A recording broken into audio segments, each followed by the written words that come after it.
След като оцелях от безбройните дупки от Ковачица до Цибър, преминавам през моста. Наистина имаше много сериозни дупки и 3 по-големи ями. Особено в тази мъгла се виждат в последния момент и разминаването е наистина кошмарно между автомобилите, не дай си Боже, между тирове. Трябва много да се внимава, защото наистина човек може да претърпи сериозно ПТП. Продължавам по Баира нагоре след моста на Цибър към Горни Цибър, село Горни Цибър, което не знам вече дали има население или е тотално изселено. Но това не оправдава АПИ за състоянието на пътя, защото от тук минават много леки коли и тежкотоварни автомобили, тирове за Видин, Дунав, мост 2. Пропадането е навсякъде на пътя.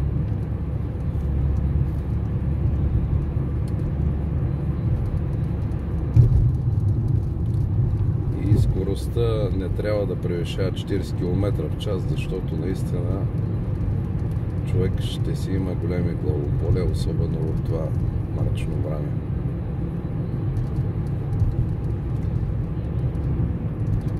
Ето е отбивката за Горен Цибър.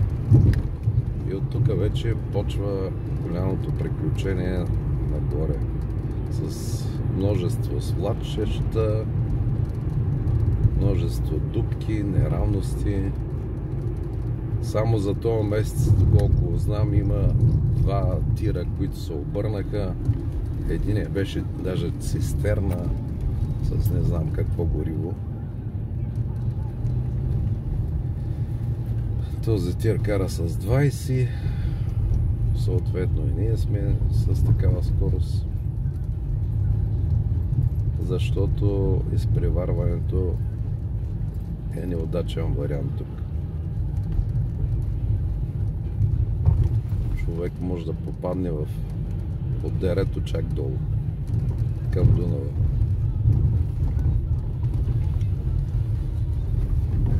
Автомобилите се движат на зигзаг тук.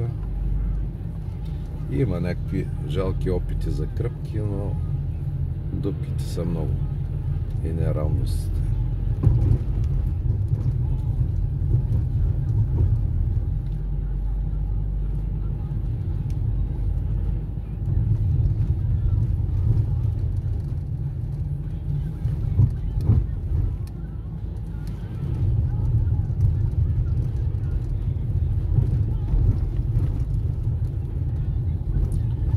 Този път не е правен основен ремонт сигурно над 50 години.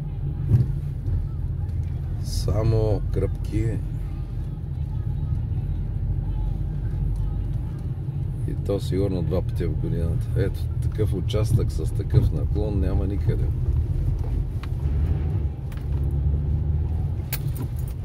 Колата даже е буксува тук, явно се фрелили малко пясък.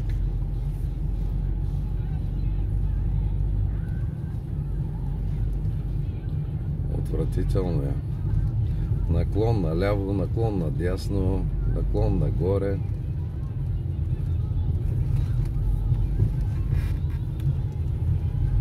Свлачище, дървета паднали, клони, сметище. Ужасна картина. Добре, че е мъгливо, че не се вижда всичко. Ето сега тук някакви дупки, наляво, надясно, за да не попадне човек в тях. Но така ще вървим 10-20 км в час.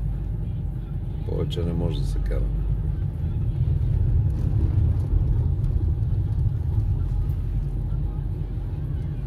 А на този път по европейски проекти даваха пари даже и за велоалея, която да е по Дунавския лимес. Всъщност е едно северната граница на Римската империя, когато е била. Та до ден днешен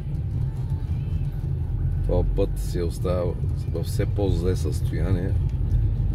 Хора с велосипеди идват чак от Германия, Австрия и така нататък, от другите държави, и ходят до морето, и като видят това състоянието на пътя, сигурно се хващат за главата. То е опасно и за самите хора с тези велосипеди. Предполагам, че е имало пътни инциденти и с тях. Но кой знае какво разказват за нас в чужбина.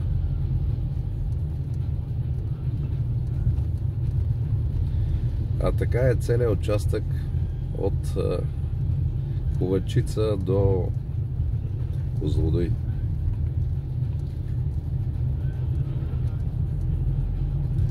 Ще видим тия проекти дали и кога ще се осъществят. Има обещания от АПИ за тая година.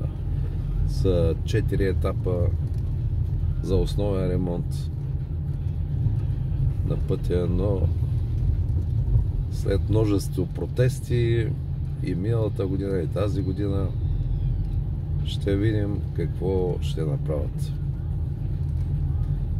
Аз съм песимист, докато не го видя това. Защото 50 години и повече, това е един човешки живот и нищо не е направено.